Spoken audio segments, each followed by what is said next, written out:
And again, this facility suffered interior damage, even destroying all of their PPE used by their first responders. And since Sunday, trucks have been out here cleaning up inside before they relocate to a new building.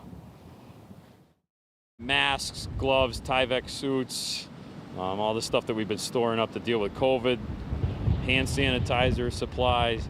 All of that now gone after first responders arrived to their facility at the Roxbury Volunteer Fire Department late Saturday night to find two separate fires inside.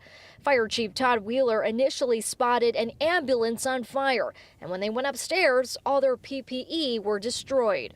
We had a significant stockpile of it and now that's all dwindled down to about a month's supply. He says vendors have graciously lended them supply. A new shipment is coming in. As cleanup continues inside the building, Wheeler says they will move to a new location temporarily for approximately 4 weeks. Their vehicles stored will be stationed at the Public Works Garage, and an office is being set up at the former Town Hall Senior Center. Wheeler says a home was also targeted in Roxbury, but no comment was made further beyond that.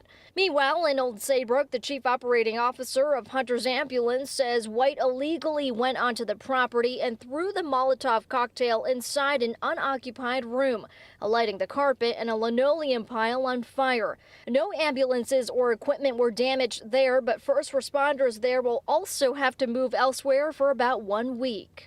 By virtue of their training, they have a mindset to respond to emergencies and help people. It does become a very different emotional event when you are the victim of the violence. Police say their suspect in the 4 fires on Saturday is 37-year-old Richard White of Torrington, an EMT himself.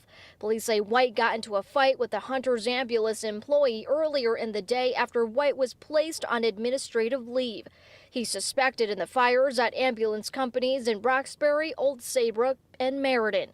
EMS facilities across the state were on alert Saturday night. White is charged with arson in the 3rd degree, expected to be brought back to Connecticut after police say he fled to Pennsylvania.